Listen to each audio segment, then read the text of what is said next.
Bueno, llegó el martes de análisis político con mi querido Javier Molina. Javier, buenos días. Otro martes más de análisis. Hola. ¿Cómo estás? Buenos días, Javier. Mayra, muy buenos días. Edgar, muy buenos días. Un saludo a toda la audiencia que nos está siguiendo a través de las señales de televisión, radio y redes sociales. Bueno, un tema que se ha estado pues manejando en redes sociales, sin duda la caída de credibilidad de Televisa y TV Azteca, pero bueno, tenemos preguntas específicas acerca de ese tema. Justamente referente a esto que mencionas, Edgar, pues sabemos que Televisa y TV Azteca por muchos años, décadas, ha sido un sinónimo de entretenimiento y también de político, ¿no? Ha influido en la política. Y bueno, ¿por qué en estos tiempos ya está perdiendo credibilidad estas dos televisoras más importantes del país? Eso nos gustaría que nos platicaras el día de hoy. Me voy a ir por dos vertientes. Primero, su participación política que tuvo en el sistema político mexicano y, evidentemente, el cambio de las audiencias que actualmente tenemos en pleno siglo XXI. La parte del sistema político mexicano, durante 72 años tuvimos un régimen político autoritario, hegemónico, en donde prácticamente el nacimiento del Estado mexicano por revolucionario vino de la mano con la formación del Partido Revolucionario Institucional. Conforme fue creciendo el poderío económico en su momento, el Partido de la Revolución Mexicana, después se transformó en el Partido de la Revolución Institucional, surgieron medios de comunicación como una forma de darle entretenimiento, información y a un tipo de acceso a otro tipo de producciones a las masas. Primero surgió la XCW, después surgió las televisoras que en su momento el Canal 8 y el Canal 2 se fusionaron para formar Telesistema Mexicano llamado Televisa. Pero no podemos entender el régimen político autoritario del siglo XX en México sin la existencia de Televisa. Televisa tiene poco menos de un año que sacó un documental en ViX, su cadena de streaming, que hacen un análisis político de lo que fue la caída del PRI. Pero algo que no toman ellos como elemento importante en su análisis, que ellos formaron parte del PRI. No podemos entender ese autoritarismo de 72 años sin el poder político, económico y mediático de la televisora. Al crecer dentro de un régimen autoritario, primero que nada no tuvieron competencia. Fueron un régimen comunicacional en donde no tuvieron otro tipo de personas que pudieran competirle en la generación de contenidos, en la generación de noticias.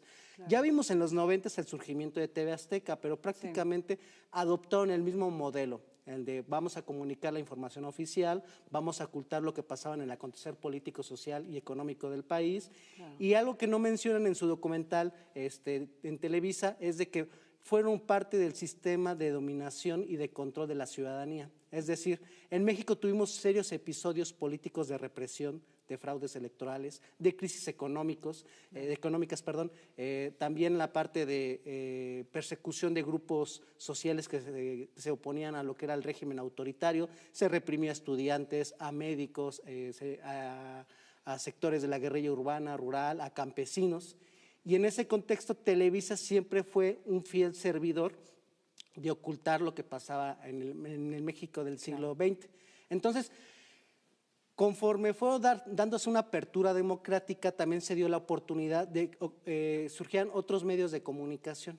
Televisa no tuvo esa capacidad de poder adaptarse a que existieran otros medios de formar un criterio político, empezaron a surgir periódicos, empezaron a surgir otros medios de comunicación en redes sociales donde se rompía esa hegemonía de la que más adelante se integró TV Azteca. Entonces, Televisa y TV Azteca durante muchísimos años se comportaron como soldados del PRI. En su momento, Emilio Azcárraga, padre, decía de que ellos dentro del sistema eran un soldado del PRI. Después lo transformaron a que se convirtieron en soldados del presidente.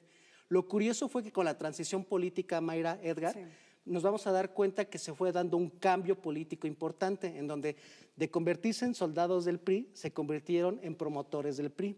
Y vamos a ver cómo se da un cambio en el año 2000, en donde las televisoras empezaron a tomar mucha fuerza política, en donde empezaron a generar propuestas de posicionar a políticos que en su momento enriquecieran las arcas de la televisora, y de ahí se da un fenómeno como el que ocurrió en el Estado de México. Enrique Peña Nieto, a partir del presupuesto estatal más poderoso en términos económicos, que es el del Estado de México, empezó a construir una forma de subir al poder político a partir de gastos de publicidad en comunicación. Entonces, a partir de un presupuesto que se está calculando 2.600 millones de pesos anualmente, Televisa y TV Azteca empezaron a recibir financiamiento para posicionarlo como candidato presidencial en el año 2012.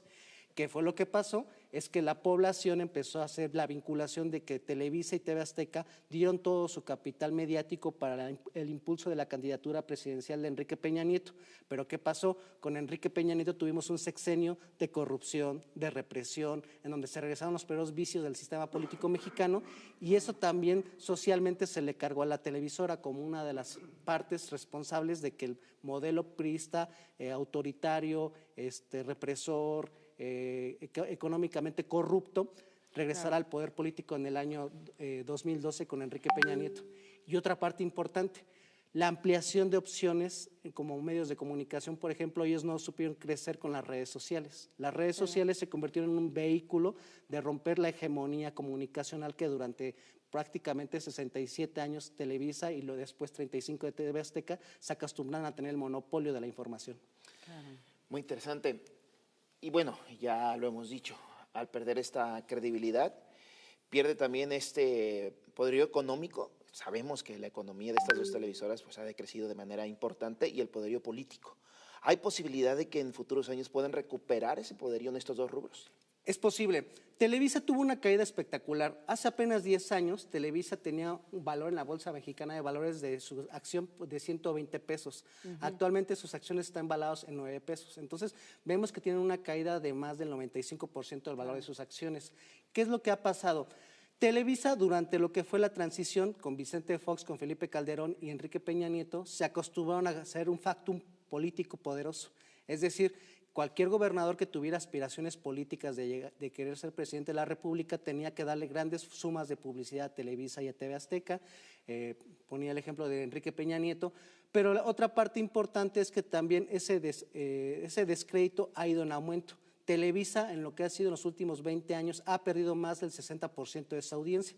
Y eso va de la mano con la lógica de que también con la llegada de López Obrador a la presidencia en el año 2018, tuvieron una reducción del 50% de su presupuesto en publicidad gubernamental. Entonces, al perder credibilidad por comprometerse a un proyecto político con Enrique Peña Nieto, al tener competencia donde ya tienen que competir con Netflix, con Disney, con televisoras extranjeras, al tener que competir con la ciudadanía que utilizó las redes sociales como medio de comunicación alternativo, nos vamos a dar cuenta de que ellos tienen una estrategia ahorita mediática de golpeteo para preparar una coyuntura electoral, ya sea en el año 2027 o en el año 2030, para regresar al poder político. ¿Qué está pasando, por ejemplo, en México? Actualmente tenemos una campaña sistematizada de ataques a lo que puede ser más adelante una tercera oportunidad de que el proyecto de la Cuarta Transformación que encabeza Morena pueda volver a tener una tercera oportunidad presidencial. Entonces, ¿qué es lo que están planeando ahorita? Es preparar el terreno de golpeteo político. Y uno de esos ejemplos lo vemos con el caso de la refinería Dos Bocas. En sus últimos 2 meses de gobierno presidencial, López Obrador hizo la denuncia que, por ejemplo, Televisa chantajeó a la candidata en su momento, Rocío Nale, que competía para la gobernatura en el estado de Veracruz, donde a cambio de recibir 200 millones de publicidad gubernamental, Televisa no iba a sacar un paquete de investigaciones respecto a la refinería Dos Bocas. Entonces, si nos damos cuenta que todavía tienen el esquema político de presencia en los medios de comunicación, van a querer todavía preparar los escenarios para regresar al poder político. Pero yo les voy a dar un dato que puede ser un poco esperanzador. Actualmente, el principal noticiero que tiene Televisa en las noches, de Enrique Acevedo, tiene una audiencia de 450,000 personas. Entonces, esa disminución que ha tenido de audiencia habla de la capacidad que tiene actualmente de influir en la sociedad. Digo, nunca debes de subestimar a tus adversarios, pero sí creo que las condiciones que está planteando Televisa y TV Azteca es para el año 2027 influir electoralmente para que no se le dé mayoría a este proyecto político que tiene actualmente la cabeza con Claudia Sheinbaum, y en el año 2030 preparará el terreno para regresar al poder con el PRI y el PAN. Un último ejemplo, el Partido del Trabajo en Brasil durante 12 años tuvo presencia política con 8 años de la presidencia de de Luis Ignacio Lula da Silva y 4, menos, 2 años y medio de Dilma Rousseff. Sí. Y uno de los principales promotores del golpe parlamentario interno de Brasil y la llegada a través de la derecha con Temer y después con Bolsonaro en Brasil fue precisamente Globovisión, que es lo equivalente a Televisa en Brasil, que en su momento estuvo de la mano con la dictadura. Entonces, no se les debe de subestimar, porque una realidad es de que ellos tienen capital político y económico de muchos años y que Claro. van a querer utilizarlo para recuperar su influencia política. Ah, muy Perfecto, ahí está, mi querido Javier Molina, un tema muy interesante que da mucho de qué hablar para más espacios, más programas. Así es que, pues antes de despedir, tus redes sociales. Claro que sí. Amigos, los invito a que me puedan seguir en mis redes sociales. Ustedes, si tienen con cuenta de Facebook, pueden buscarme con Javier Molina, Javier con X en lugar de J, o en su cuenta de TikTok me pueden buscar como Vista.org. Perfecto, Javier Molina, Gracias, Javier. muchísimas gracias. Nos vemos Oigan, por acá el próximo martes. Nos vemos el próximo martes, Mayra y Edgar. cuídense mucho, por favor, ahí está. Mi querido Javier Molina. Oigan, si usted